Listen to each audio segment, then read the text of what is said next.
la parole de Dieu. Et donc, sous vos applaudissements, je vais inviter le pasteur Marcelo Tunassi qui va nous apporter une courte exhortation ce soir.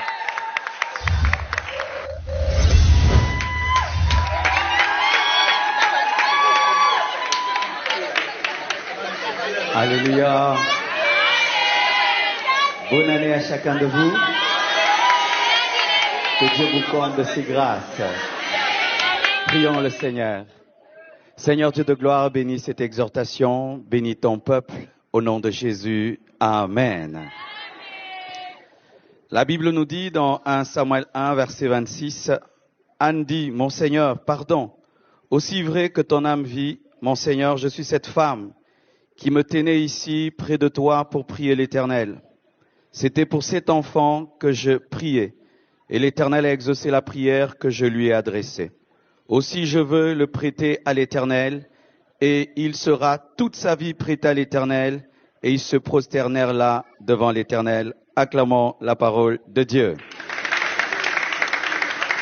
Alors, tout d'abord, avant d'entrer dans le texte, j'aimerais dire quelque chose, que la musique congolaise est en train d'atteindre un autre niveau. Vraiment, ces enfants, c'est une bombe. C'est le futur du Congo, c'est la relève. Et vraiment, Mike, ta relève est prête. Et je bénis Dieu, je me suis assis à côté de Denis Ngonde. Et j'ai vu comment est-ce qu'il était touché de voir des enfants chanter ces cantiques avec une telle onction. La relève est là. Et nous sommes venus ici pour assister à cette relève. Et je crois que Dieu a exaucé les prières que nous avons faites. Alléluia. Je vous ai donné le texte de Anne et de Samuel. Ce texte nous enseigne beaucoup de choses. Qu'il y a une bonne manière de prier et une mauvaise manière de prier. Lorsque Anne priait mal, elle n'a pas été exaucée. Elle priait par compétition, par rivalité, par rapport à sa rivale Pénina. Elle voulait un enfant pour prouver à l'autre. Et tant que Anne voulait prouver quelque chose à Pénina, Dieu ne la bénissait pas. Jusqu'à ce qu'elle a arrêté de chercher à prouver quelque chose à quelqu'un, mais a voulu vivre pour la gloire de Dieu. Amen. C'est vrai que nous sommes dans une compétition, mais sachez que le principe de Dieu, c'est la non-compétition. Amen. Faites tout pour la gloire de Dieu, chantez pour la gloire de Dieu, et Dieu se servira de vos vies pour sa gloire. Amen. Et lorsqu'elle a arrêté de demander pour elle, elle a dit, si tu me donnes un enfant, je te le donnerai. Elle s'était rendue compte que Dieu aussi avait un problème. Le Dieu que tu pries a un problème. Autant tu as un problème, Dieu a un problème. Dieu avait besoin d'un prophète, Anne avait besoin d'un enfant. Ainsi, lorsqu'elle a demandé un enfant qu'elle devait redonner, il y a eu la solution à ces deux problèmes. Elle a eu un fils et Dieu a eu un prophète et chacun était content. Lorsque tu pries, lorsque tu demandes, pose-toi toujours une question, est-ce que Dieu va se retrouver dans mon exaucement? Il faudrait lui donner un enfant qui sera un prophète. Ce sera ton enfant, ce sera son prophète. Et lorsque Anne a donné le seul enfant qu'elle avait, Dieu lui a donné 5 de plus. Elle a eu 2 filles et encore 3 garçons. Samuel te donnera toujours des petits frères. Chaque fois que tu vivras pour la gloire de Dieu, tu seras béni. Et chaque fois que tu vivras pour ta propre gloire, tu seras stérile. Tu vas être fécond dans la vie, vis pour la gloire de Dieu. Tu vas être stérile, vis pour toi. Et lorsque cet enfant naît, c'était difficile. C'est difficile de donner à Dieu ton seul enfant. Vraiment, je ne sais pas dans quel état spirituel cette femme était. Je respecte sa spiritualité. Tu as attendu des années à un enfant et Dieu te le donne. Et puis tu veux le donner. C'est facile de donner ce qu'on n'a pas. Mais c'est lorsqu'on l'a, c'est difficile de donner. C'est pourquoi beaucoup de gens font des promesses. Seigneur, si tu fais de moi un millionnaire, je te donnerai la dîme. Quand seulement il a 1 million, il fuit l'église, n'est-ce pas? Parce que c'est facile de donner en pensée, difficile de donner physiquement. Elle avait donné en pensée, là il fallait qu'elle donne physiquement. Elle amène cet enfant auprès de Dieu, mais auprès d'Élie. Madjabou, aujourd'hui, vous êtes devenu Élie.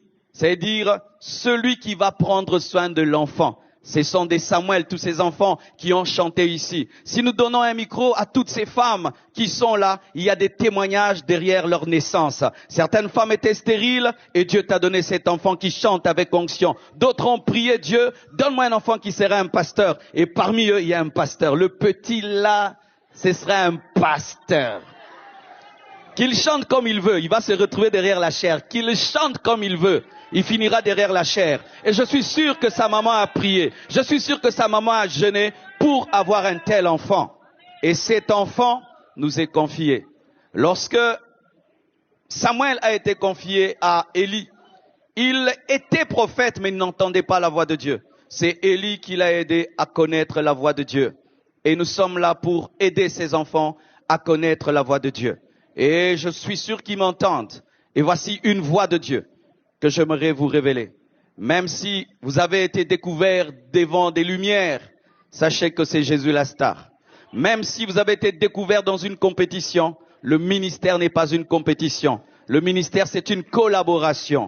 Alléluia. Il y en a qui sont la main, d'autres sont les pieds. Il faut travailler ensemble. Pour porter mes lunettes, il faut la collaboration du nez, des oreilles pour que les yeux voient. Et il faut la collaboration. Lorsque vous sortirez de ce lieu, ne soyez pas des concurrents. Soyez des frères, soyez des amis. Et je bénis Dieu parce que Madjabou est en train de devenir une famille. Il y a les Yaya, il y a les petits frères. Vraiment, c'est devenu plus que chanter. C'est devenu une vision qui est devenue une famille, une fierté pour cette nation, une fierté pour le Congo. Mais retenez ceci. Même si tu es découvert dans une compétition, la vraie vie n'est pas une compétition. La vraie vie, c'est une adoration. Soyez des adorateurs, car tu peux être premier aux yeux des hommes et tu es dernier aux yeux de Dieu. Et tu peux être dernier aux yeux des hommes et tu es premier devant Dieu. Certains ici seront premiers, mais dans la vraie vie, il y aura d'autres premiers. Et vous savez, j'étais là à l'ancienne, c'était quand Madjabou Talent. Et il y a eu des gens qui n'ont pas été quatrième ou même pas deuxième, mais dans la vraie vie, ils sont en train de nous impacter, de nous influencer. Leurs chansons sont entrées dans l'église. Pourquoi? Parce que ce qui compte, c'est ce que Dieu voit. C'est pourquoi faites tout pour la gloire de Dieu. Et encore, bonne année. Que Dieu vous bénisse.